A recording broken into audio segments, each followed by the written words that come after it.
हूं असदुद्दीन ओवैसी साहब को इंडियन मुस्लिम्स के पॉलिटिकल लीडर बनने की कोशिश कर रहे हैं। अगर आप मुझे पसंद नहीं करते तो किसी और को खड़ा कर लो मेरे भाई, मगर कोई तो हो जो तुम्हारी लड़ाई लड़ सके। अस्सलाम वालेकुम व रहमतुल्लाह। दोस्तों, आज 2 अक्टूबर 2024 मौलाना महमूद मदनी के 3 बयान मेरे पास निकल कर आए हैं, जिसको सुनकर शायद आप ये कहोगे कि महमूद मदनी पागल हो गए हैं, महमूद मदनी का दिमाग काम नहीं कर रहा। एक बयान में तो उन्होंने कहा कि हिंदुस्तान के जो इमाम हैं वो श्री राम है, और दूसरे बयान में उन्होंने तो बहुत बड़ी बातें कही है और असदुद्दीन ओवैसी को लेकर कहा कि इनको हिंदुस्तान का लीडर मुसलमानों को नहीं मानना चाहिए, इनको सिर्फ हैदराबाद और तेलंगाना तक ही अपनी हद को महदूद रखना चाहिए, महाराष्ट्र के अंदर इनको नहीं आना चाहिए। सारा कुछ आपको इस वीडियो में, उनका ही वीडियो आप लोगों को दिखाने जा रहा हूं। आप वीडियो पूरा देखें, पूरा वीडियो देखेंगे तो सारी वीडियोस आप देख पाएंगे और खुद अंदाजा लगा पाएंगे। लेकिन मैं आपको एक बात कहता हूं कि कमेंट के अंदर एमआईएम असदुद्दीन ओवैसी साहब जिंदाबाद एक कमेंट जरूर आना चाहिए। तो चलिए सबसे पहला महमूद मदनी का हम वीडियो सुन लेते हैं, उसके बाद असदुद्दीन ओवैसी साहब का वीडियो सुनाऊंगा और महमूद मदनी साहब के 2 वीडियो आखिर में आओ सुनाऊंगा। आप खुद सुनकर हैरानी के अंदर पड़ जाएंगे कि महमूद मदनी आखिर हिंदुस्तान में करना क्या चाह रहे हैं। तो इस बात का बहुत विरोधी हूं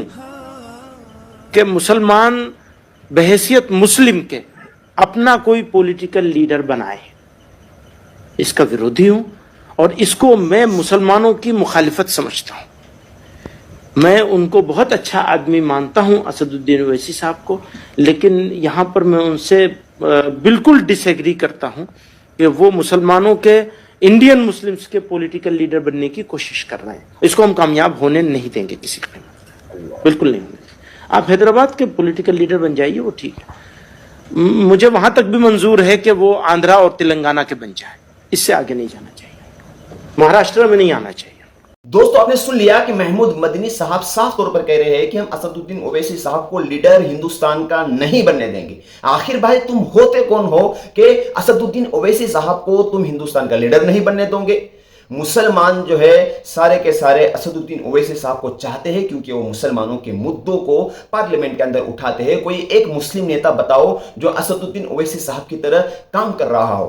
असदुद्दीन ओवैसी साहब का इस पर रिएक्शन वाला वीडियो आया है, उनका वीडियो सुन लीजिए कि असदुद्दीन ओवैसी साहब क्या कहना चाहते हैं। आप इसी तरह वोट डालते रहेंगे, आपका इख्तियार है, आप जिसको चाहे दे ना दे, आपका इख्तियार है। अगर आप मुझे पसंद नहीं करते तो किसी और को खड़ा कर लो मेरे भाई, मगर कोई तो हो जो तुम्हारी लड़ाई लड़ सके। अरे महाराष्ट्र की सियासत में किसानों के नेता है, दलितों के नेता है, आदिवासियों के नेता है, मराठों के नेता है, बैकवर्ड क्लास के बरादरियों के नेता है। तुम्हारा कौन है नेता बताओ? अपनी लीडरशिप को पैदा करो। अब मैं दूसरा वीडियो जो है उनका सुनाने जा रहा हूं, मौलाना महमूद मदनी का। इसको सुनकर तो शायद आपका दिमाग ही काम करना बंद हो जाए कि ये महमूद मदनी को हो क्या गया है। चलिए उनका वीडियो सुन लीजिए। मुल्कों में रहने वाले गैर मुस्लिम अगर अपने आप को अनसेफ महसूस कर रहे हैं और वो इंडिया में आना चाहते हैं, तो इंडिया को उन्हें अपनी सिटीजनशिप का उनके लिए खोलना चाहिए, वेलकम करना चाहिए, उनको देना चाहिए। असल इशारा जो है वो सिटीजनशिप अमेंडमेंट बिल जो आया है उसको लेकर के है। उसमें ठीक है, मुझे उसके ऊपर कोई बहुत ज़्यादा एतराज़ नहीं नज़र आता है। मुझे ज़ाती तौर पर, हमारे बहुत सारे भाइयों को है इस पर एतराज़, लेकिन मुझे बहुत ज़्यादा एतराज़ नहीं नज़र आता है अगर चंद लाख या 20 लाख 30 लाख 50 लाख लोग पड़ोस के मुल्कों से यहाँ आ जाएं और उनको वो कर लिया जाए तो कोई हर्ज नहीं है। लेकिन अगर कोई मुसलमान यहाँ आए तो क्यों आएगा? अपना मुल्क छोड़कर मुसलमान अपने मुल्क का छोड़कर यहाँ मेरे यहाँ क्यों आएंगे? नो, मुझे कोई मुसलमान नहीं चाहिए यहाँ, मुझे नहीं ज़रूरत है किसी मुसलमान की। बाहर से कोई नहीं आना चाहिए, बिल्कुल नहीं आना चाहिए। बल्कि कोई मुसलमान अगर इस तरह से घुसपैठिया बन करके यहाँ आए तो हमें और आपको सबको मिलकर के उसे निकालना चाहिए। क्यों? यह अपनी सोच को हमें बदलना है, इस तरह हिंदू मुसलमान में नहीं बांटना है। पर मुसलमान क्यों आएगा मुसलमान मुल्क छोड़ करके? भाई मुस्लिम अक्सरियती मुल्क है ना, बांग्लादेश है, पाकिस्तान है, अफगानिस्तान है, वहां से कोई मुसलमान क्यों आएगा? क्या जरूरत है मुसलमान को यहाँ वेलकम करने की? ना आपको जरूरत है ना मुझे जरूरत है। अब जिस तरह से आसाम में 12 लाख नॉन मुस्लिम एनआरसी से बाहर हो गए हैं, तो ये फैसला आसाम के लोग करेंगे ना, आसाम के लोग करेंगे कि उन्हें रखेंगे या नहीं रखेंगे। मैं क्यों होता हूं उसमें बोलने वाला कि हाँ रखो या नहीं रखो? नो, मुझे कोई जरूरत महमूद मदनी इस वीडियो के अंदर साफ तौर पर कह रहे हैं कि बाहर मुल्कों से यानी अफगानिस्तान, बांग्लादेश और पाकिस्तान से अगर कोई हिंदू आकर हिंदुस्तान के अंदर बस जाता है तो उसको रहने दे देना चाहिए, लेकिन इन मुल्कों से अगर कोई मुसलमान आकर हिंदुस्तान में रहता है तो मैं उसको रहने नहीं दूंगा, उसको रहना नहीं देना चाहिए। तो मैं कहना चाहता हूं कि सीमा हैदर जो है वो पाकिस्तान से आई है, एक मुस्लिम है, हिंदुस्तान में आके बसी है, तो उसको क्यों रहने दिया जा रहा है? उसको भी निकालो। खैर, आप और एक वीडियो में आप लोगों को सुनाने जा रहा हूं मैं मौलाना महमूद मदनी साहब का, जिसमें उन्होंने कहा हिंदुस्तान के जो इमाम है वो श्री राम है। आप खुद उनके जुबानी सुन लीजिए, मेरी बात नहीं है, उनकी अपनी बात है, आप उनका बयान सुन लीजिए। और उर्दू के कुछ शेर सुनाना चाहता हूं, हो सकता है समझ में आए, हो सकता है न भी आए, मैं समझाने की भी कोशिश करूंगा। कहा लबरेज है शराबे हकीकत से जाम हिंद, सब फलसफी हैं खित्ते मगरिब के राम हिंद। श्री रामचंद्र जी के बारे में कह रहे हैं, अब गौर कीजिएगा।